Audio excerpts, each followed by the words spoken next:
Elogio dos romanos. Capítulo 8. Judas ficou sabendo da fama dos romanos, que eram muito poderosos e benévolos com todos os seus aliados, que concediam sua amizade aos que se dirigiam a eles e que eram fortes e poderosos.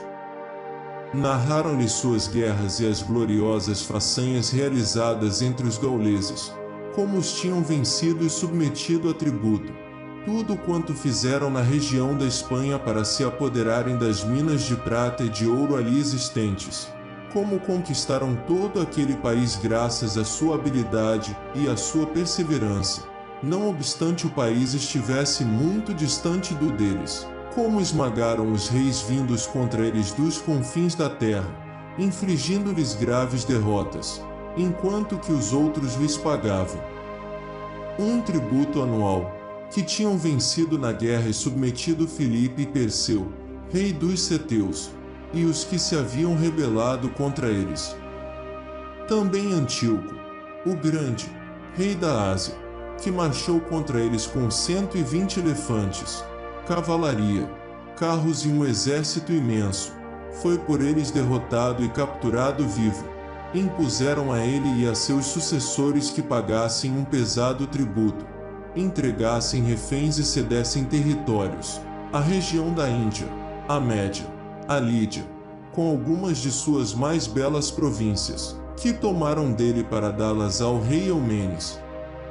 Os gregos decidiram enfrentá-los e destruí-los, mas quando estes souberam desse plano, mandaram contra eles um único general, combateram contra eles e muitos caíram mortos.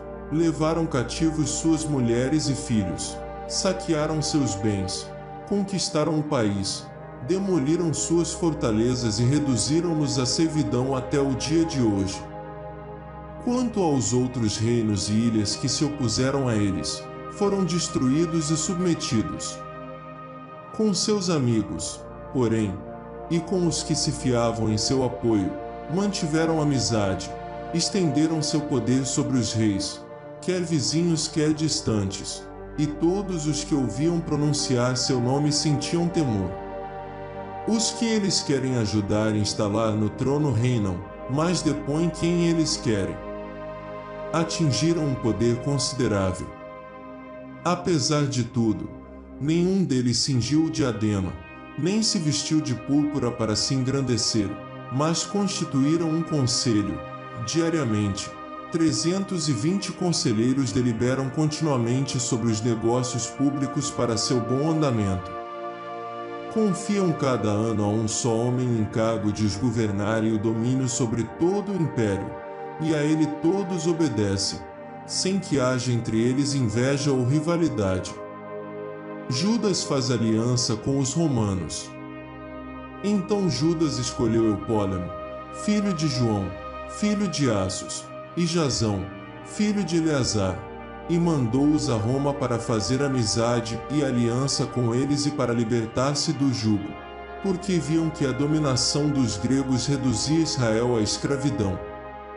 Chegaram a Roma depois de uma viagem muito longa, entraram no Senado e falaram nestes termos: Judas, chamado Macabeu, seus irmãos e o povo dos judeus nos enviaram a vós para concluir convosco um tratado de aliança e de paz e para sermos inscritos entre vossos aliados e amigos.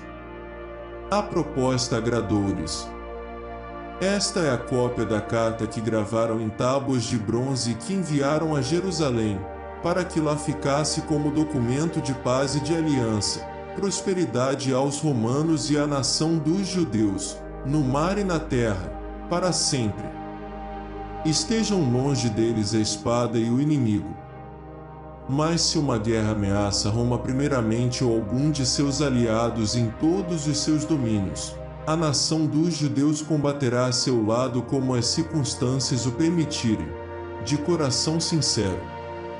Não darão aos inimigos nem lhes fornecerão trigo, armas, dinheiro, navios, conforme a decisão de Roma, e cumprirão seus compromissos sem pretender nada. Do mesmo modo, se sobrevier uma guerra aos judeus primeiramente, os romanos combaterão a seu lado de coração sincero, conforme permitirem as circunstâncias. Aos inimigos não será dado trigo, nem armas, nem dinheiro, nem navios, segundo a decisão de Roma, mas cumprirão essas obrigações lealmente.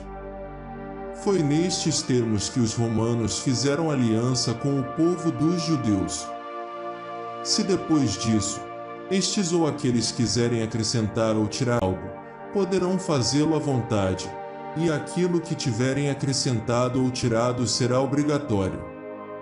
E com relação aos males que o rei Demétrio lhes vem causando, assim lhe escrevemos: por que fazes pesar teu jugo sobre os judeus, nossos amigos e aliados? Se, portanto, eles recorrerem novamente contra você, defenderemos seus direitos e te atacaremos por mar e por terra.